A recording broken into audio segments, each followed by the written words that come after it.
Bienvenue sur Mocho TV, la chaîne Découverte et Curiosité, où on apprend les uns des autres. Mon nom c'est Janvier Nahimana. Je suis avec un invité spécial, Samil Lebin. Est-ce que vous pouvez vous présenter à nos auditeurs? Ok, mon nom c'est Samil Lubin, originaire d'Haïti. Je vis au Canada depuis mon Dieu, une trentaine d'années. Mécanicien de profession, ingénieur mécanicien de profession et pour de ça, homme du monde, si on peut le dire comme ça. Alors, mais on aimerait vraiment comprendre un peu plus qui vous êtes, votre parcours et depuis quand vous êtes ici au Canada. Ok, depuis, je suis arrivé au Canada définitivement en 93. Et puis de là, j'ai commencé une bonne expérience à m'assimiler dans la société québécoise de Montréal. De là, j'ai joint les forces canadiennes et puis ce qui m'a rapporté en Colombie-Britannique et à Halifax, où j'ai aimé et je suis resté. Vous pouvez nous donner un peu plus d'informations sur Haïti? Haïti, Haïti. Haïti, il y a beaucoup à dire de Haïti. Haïti, c'est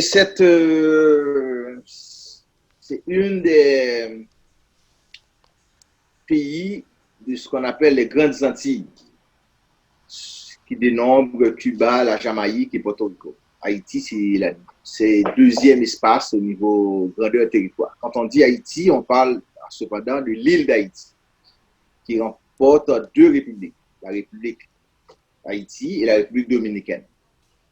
Mais ça, au début, c'était Hispaniola, avant l'arrivée des esclavagistes, les Espagnols, dans les 1492. L'île s'appelait Haïti Quisqueya Uboyo. C'était habité par des Indiens, ce qu'on appelle les Indiens d'Amérique, qui vivaient heureux sur une île prospère, qui était considérée comme la perle des Antilles. Mais malheureusement, Haïti a connu de 1492 à 1625, elle a connu une période tourmentée par l'arrivée des Espagnols avec Christophe Colomb à leur tête et trois caravelles, la Pinta, la Luna et la Santa Maria, qui étaient autorisées par le roi d'Espagne et la reine, on dirait la reine Élisabeth. Ils sont arrivés dans l'île, ils ont mis les Indiens en esclavage, les torturés pour prendre tout ce qu'ils avaient dans l'île. Et ils ont continué même après la mort de Christophe Colomb, jusqu'à ce que se faire pourchasser par les Français en 1625.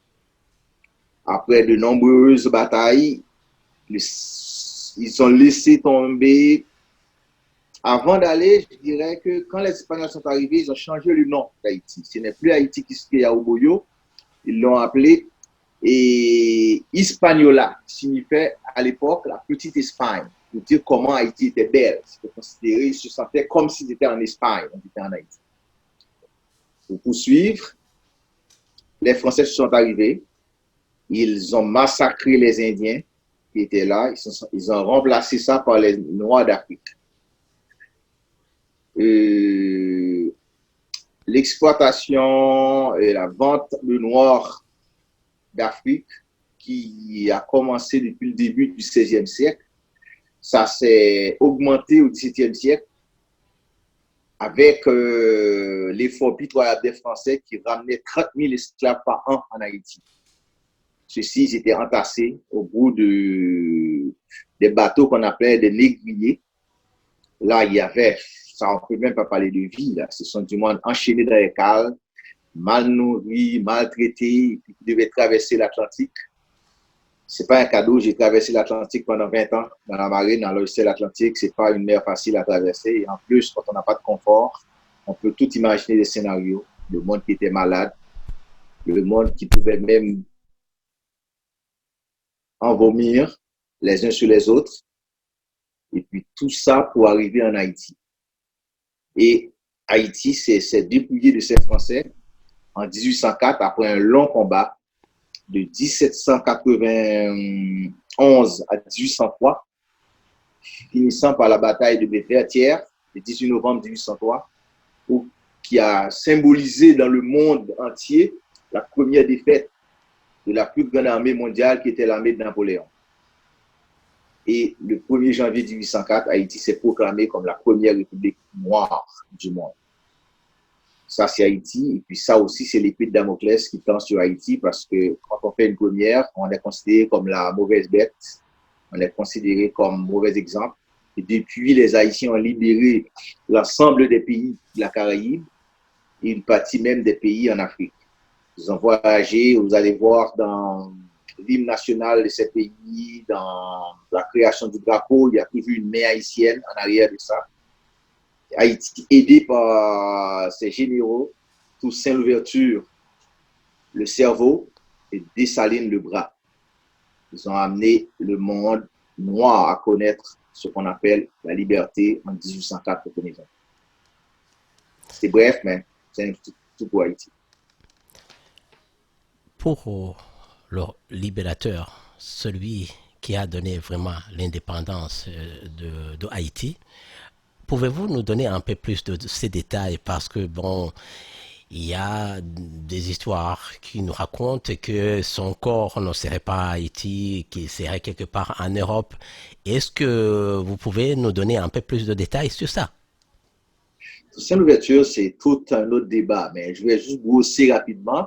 Il est mort à Fort-de-Joux en France. Lui, il n'a pas connu un Haïti indépendant.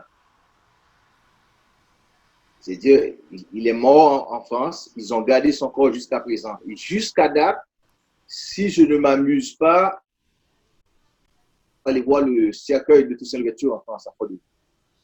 La France fait encore de l'argent avec les vestiges de ce héros haïtien, jusqu'à l'heure où nous parlons.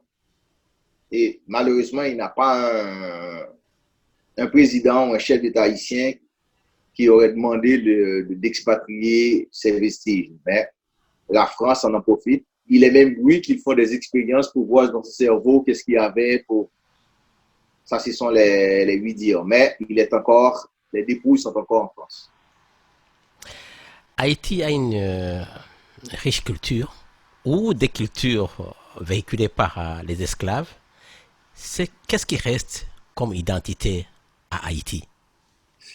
Ça, c'est l'impact que je dirais que de la période esclavagiste suivie par la période néocolonialiste.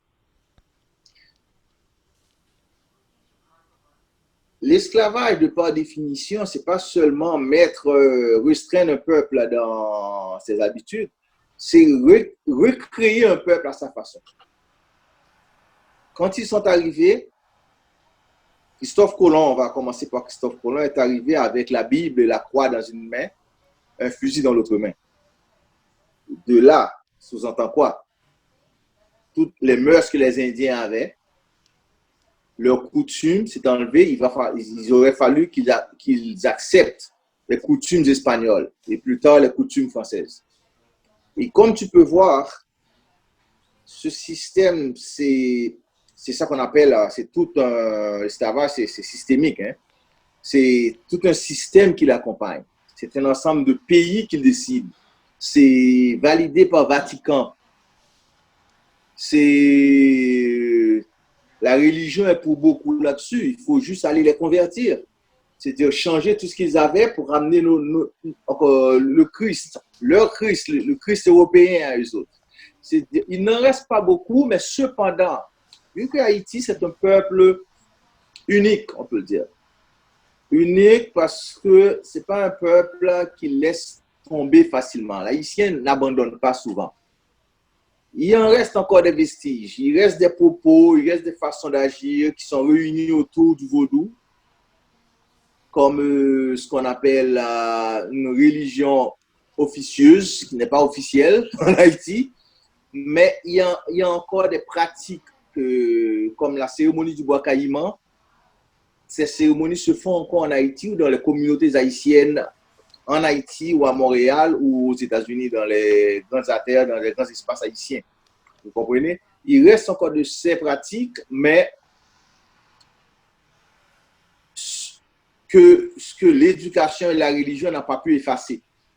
Après l'esclavage, pensez-vous que ces pays sont indépendants? Non. Ça, je peux répondre facilement non.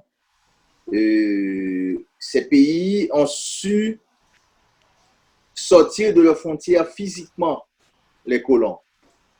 Mais intellectuellement, au niveau pensée et autres, ils sont obligés de les rappeler. On va juste voir l'histoire d'Haïti, qu'est-ce qui s'est passé.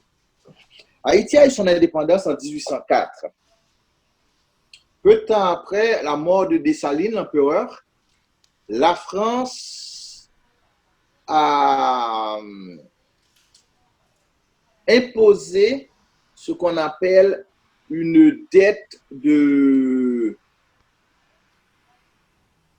l'indépendance à Haïti, qui était d'alors, si ma mémoire est juste, qui était dans l'ordre de 15 milliards francs français. Disons 15 milliards euros, si on peut dire de même. Et cette dette, Haïti, ça représentait pour Haïti c'était 150 millions de francs en 1825. Voilà le chiffre que je cherchais. La France a imposé 150 millions de francs à Haïti en 1825. Haïti est indépendant en 1804. 21 ans plus tard, en 1825, la France a imposé une dette d'indépendance en 1825 de 150 millions de francs à Haïti. Ce qui représentait 5 fois le PIB de la France à l'époque. Attache-toi bien là. Mais 300% du PIB haïtien. Déjà, c'est plongé une nouvelle république dans une situation dans laquelle demander encore pour retourner à un esclavage parce qu'on ne peut plus rien faire. Quand tu es obligé de donner 300% de ton PIB, qu'est-ce qui reste pour développer ce pays? Et Haïti, qui ne pouvait pas payer ça de son argent, était forcé d'emprunter de la banque française pour payer cet argent. C'est comme chez toi, tu es obligé d'emprunter de ma banque avec les intérêts très forts. Tu es obligé d'emprunter de ça pour payer. Maintenant, et ceci, à l'arrivée des Américains en 1915, ils ont trouvé, c'était beau, ils ont dit non, non, non.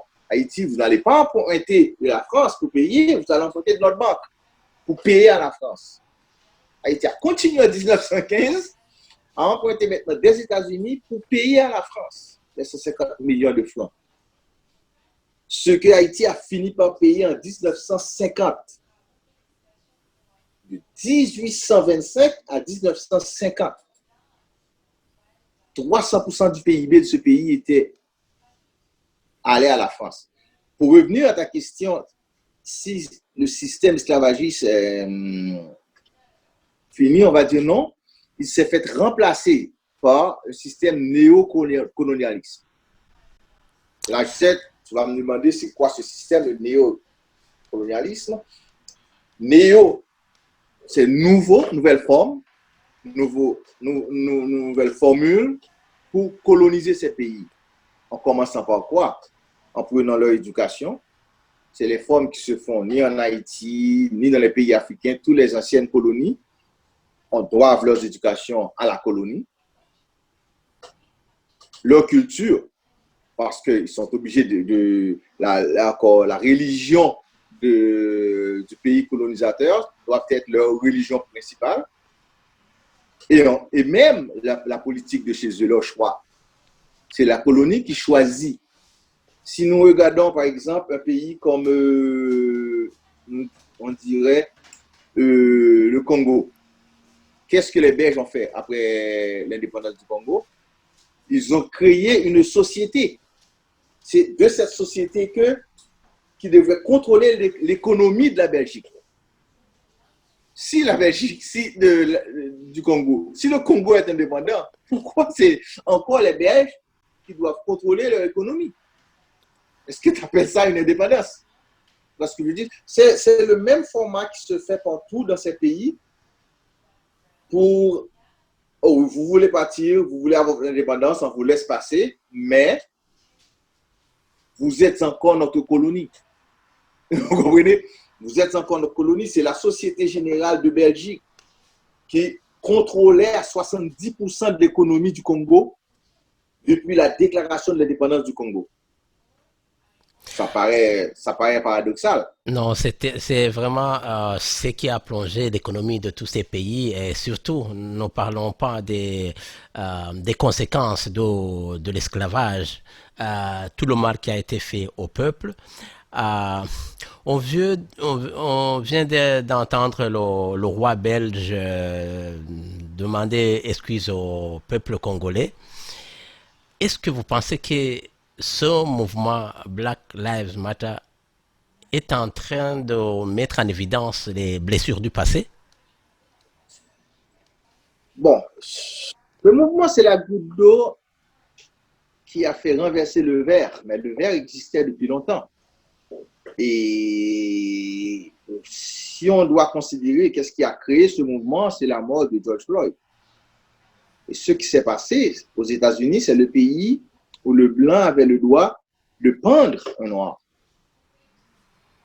C'était une partie de théâtre pour des blancs d'aller regarder des noirs qui sont pendus dans le sud des États-Unis. C'est pour encore plusieurs jusqu'à date qui sont là, ce sont les séquences de ces affaires. Pour certains, le noir n'est toujours pas considéré comme un humain. Je suis sûr que ce policier, il pensait, lui, c'était comme même pas un chien, je dirais, c'était son objet qu'il pendait. Il a pris un méchant plaisir à laisser son genou sur le cou de l'autre avec la main dans le poche en regardant la caméra pour dire, regardez, filmez-moi là, j'ai l'air beau. Vous voyez, mais cependant, est-ce que ça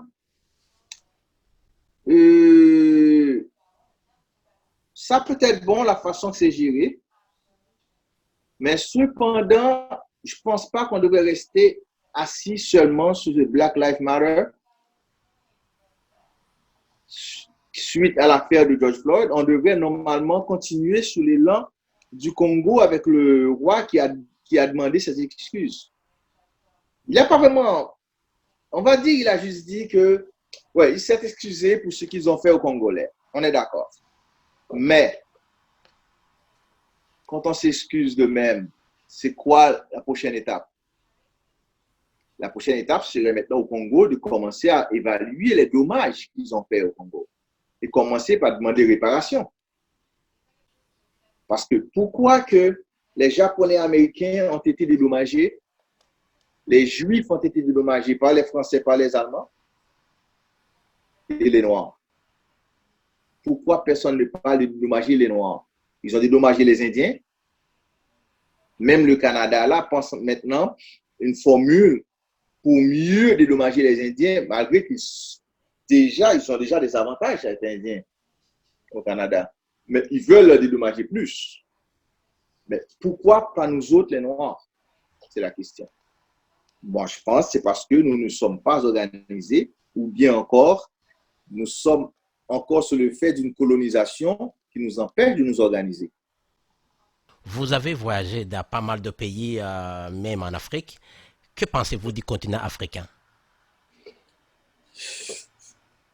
On va dire que c'est le continent le plus riche. Hein? Et vous savez, sans le continent africain, 80% des compagnies européennes auraient fermé leurs portes. Voilà, 80% de l'économie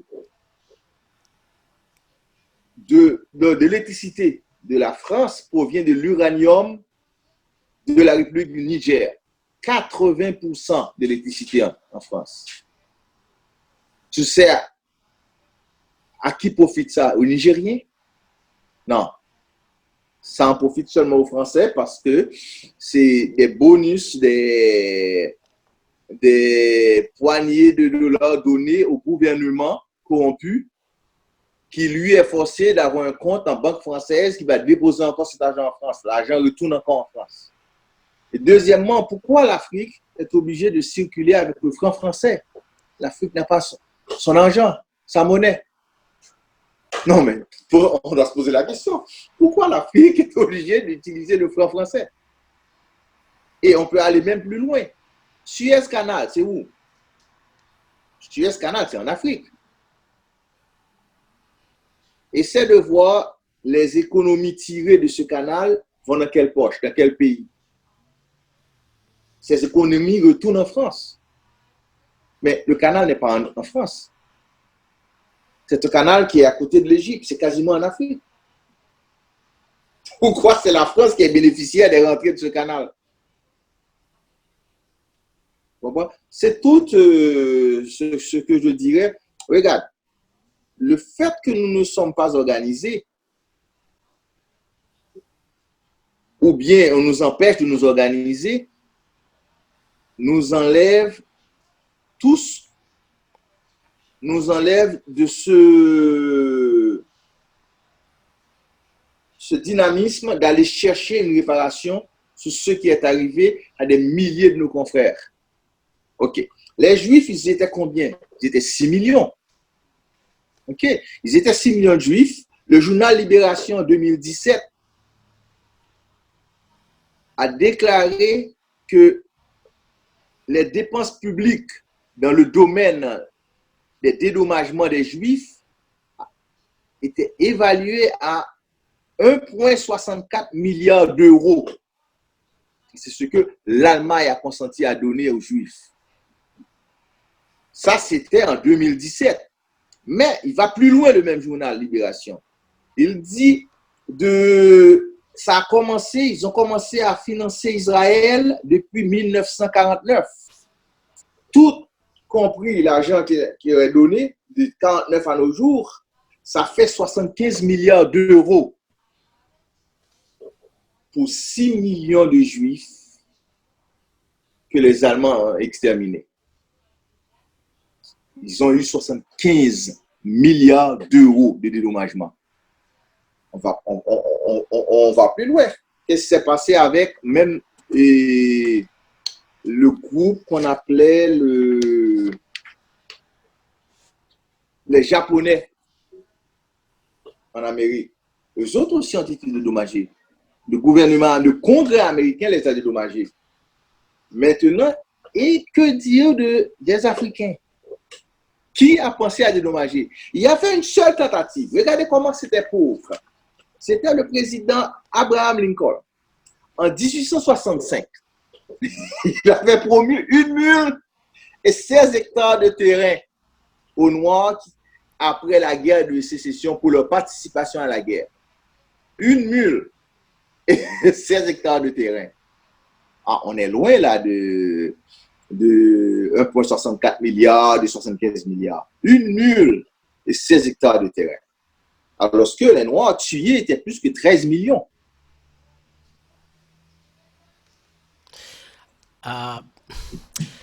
Quel message auriez-vous aux descendants africains? Parce que on a été tellement éparpillés un peu partout dans le monde et que des fois on perd un peu notre identité.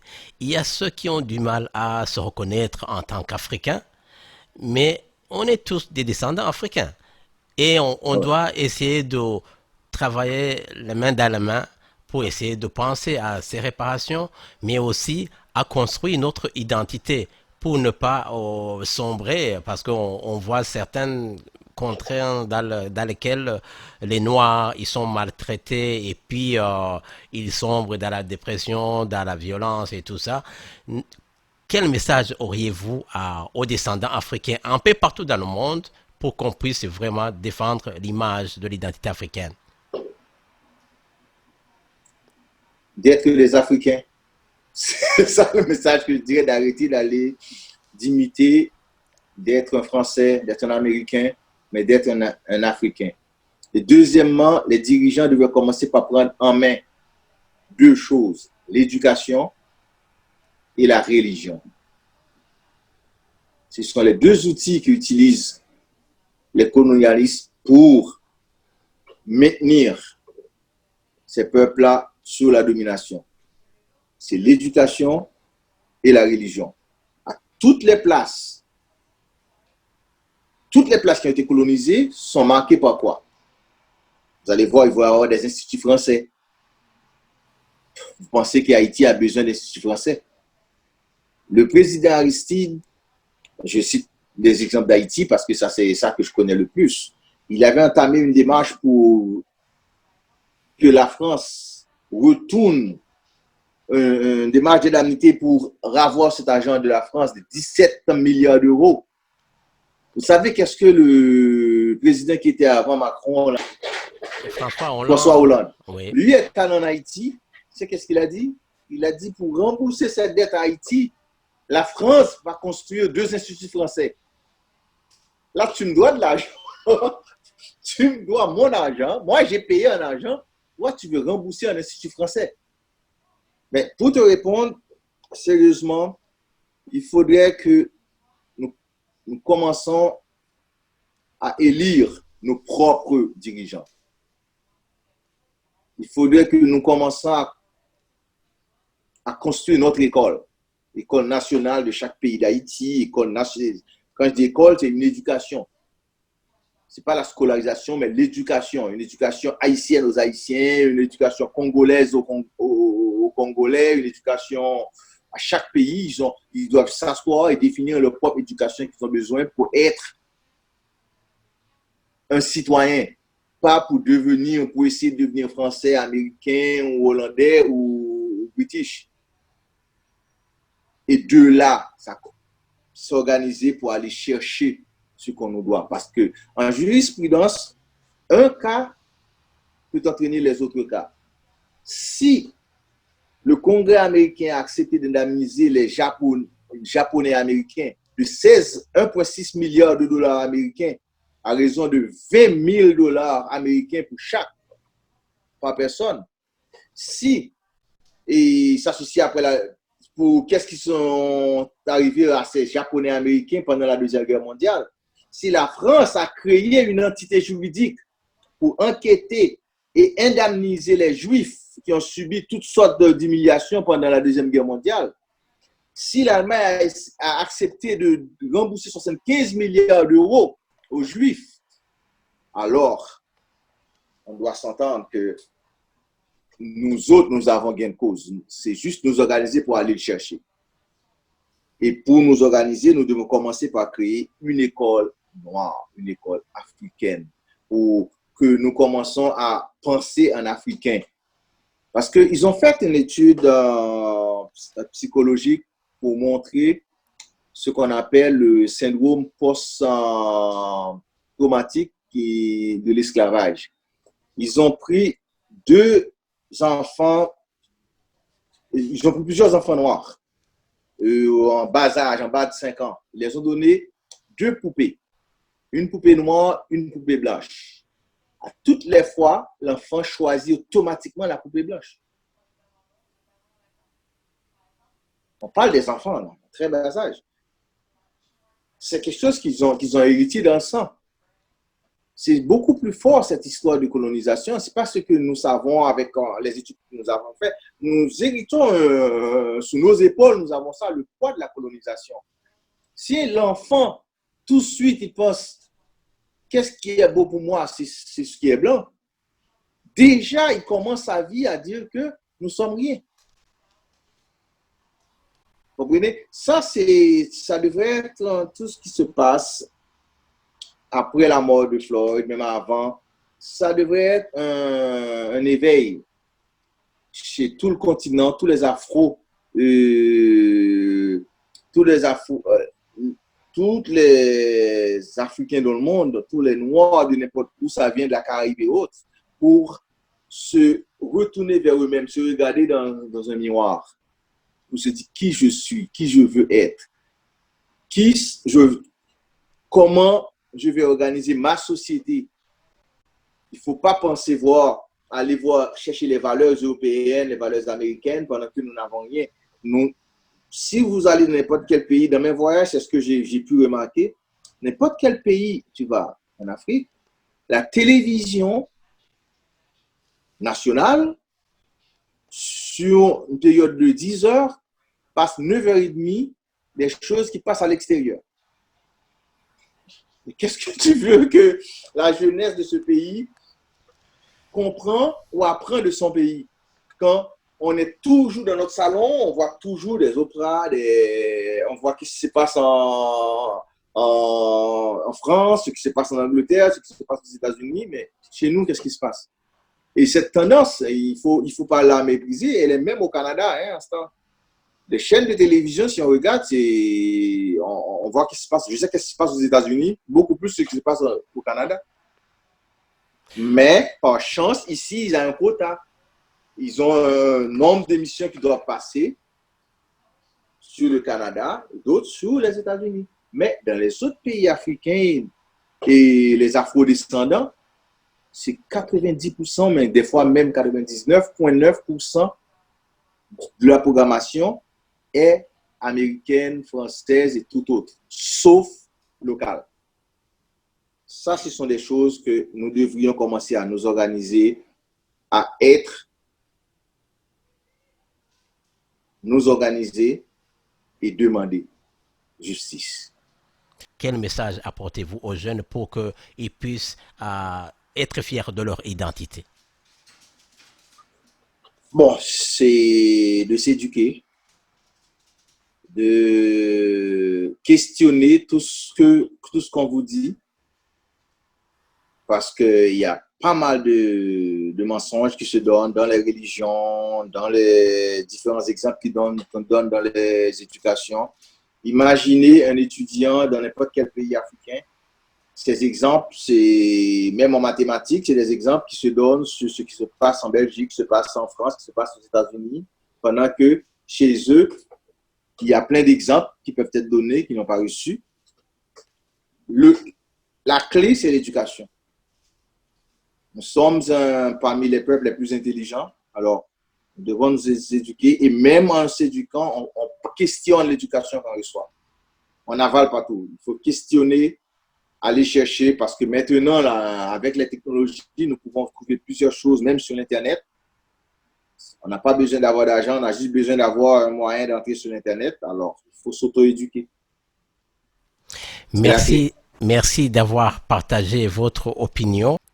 Tout le plaisir est à moi, Janvier. Alors, les portes sont ouvertes.